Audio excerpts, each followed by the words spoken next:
Hey guys, so I got a few requests to do a comparison here of the cameras between the Sony Xperia Z3 with the Sony XZ. So I wanted to actually compare the X Performance and the Z5 as well for a high-end Sony camera comparison here over the years, see if anything's changed. So I was quite interested to see how the Z3 did actually compare here against the XZ. And I have basically kept them on manual because the Z3 can only do 8 megapixel in the manual mode, so it's not really fair. So we're doing the manual mode at 15 megapixel, and you can see we started off here with this shot in my living room, and I have to say, it's very nice here on the Z3. I wouldn't say it is quite as sharp as what you're getting with the other phones, such as the Z5 and the X Performance.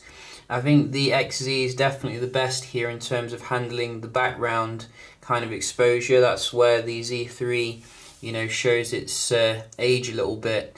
A little bit less nice there, but still very nice and clear image here from the Z3.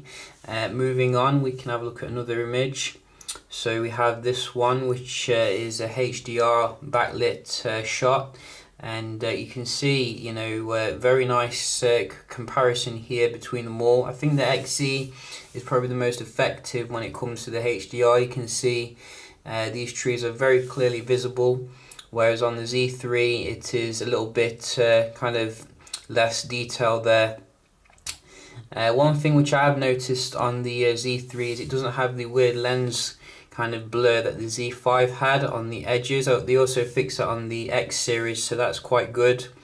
Moving on, we can have a look at some other images here. So let's move on. You can see this is a nice reflection shot of local river. I think we're zoomed in on this one, so to be honest, there wasn't a massive difference on this image.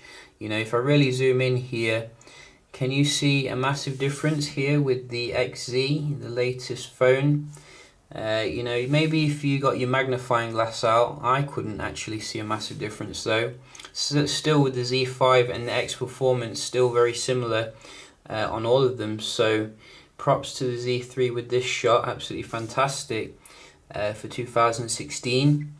Moving on, we do have some others as well, such as this flower kind of shot, and this one is obviously a macro shot, and I think this is where you notice a massive difference actually. You can see the amazing bokeh and colors on the XZ here, whereas on the Z3 you don't get quite the nice bokeh and clarity in the background. So that is where Sony's made some massive improvements, I think, with their XZ. I think the X Performance is doing quite well here as well, slightly better than the Z5, but you be the judge in that. I probably rate this shot Z3, Z5, X Performance, and then XZ in terms of quality, but they're all very nice nevertheless. Again, another flower shot here, and you can clearly see, I think the XZ comes with the nicest blur effect in the background, but a bit closer with this one. And another one here. Whoops. And you can see pretty much similar on that one. Not a massive difference. This one capturing autumn very well. And again, you can see, I think the background kind of areas here handled much better on the newer generation device.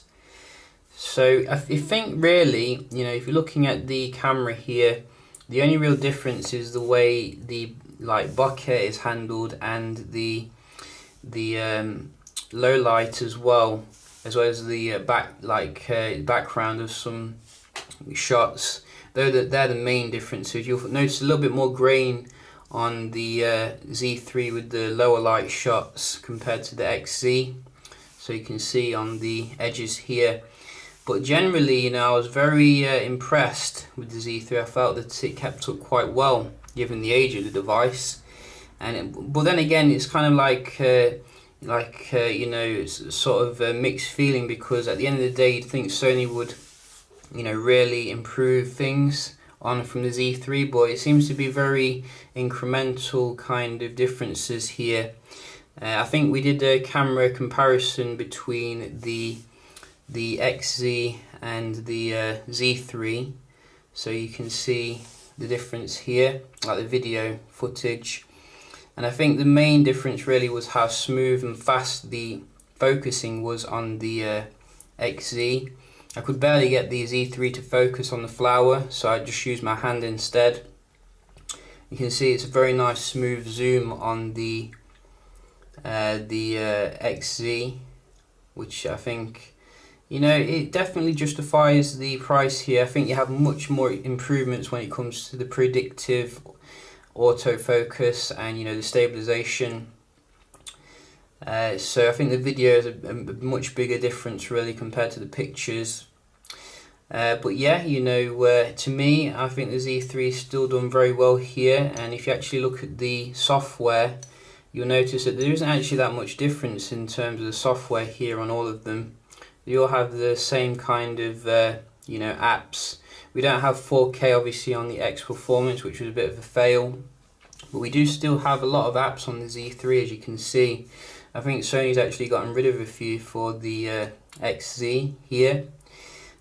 So yeah, just a quick little comparison here then of the camera and software on the Z3 up to the XZ. Hopefully, you know, Sony will improve things. I think we've got a new Sony handsets coming in 2017.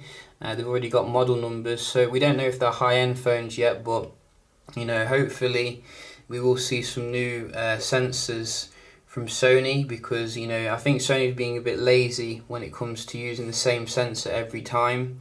But then again, I think it's the software where they really need to improve, because obviously, you know, it feels like some other companies are a bit ahead when it comes to the software. But yeah, just a quick little video. Hope you find it helpful, and I'll see you in the next one. Cheers.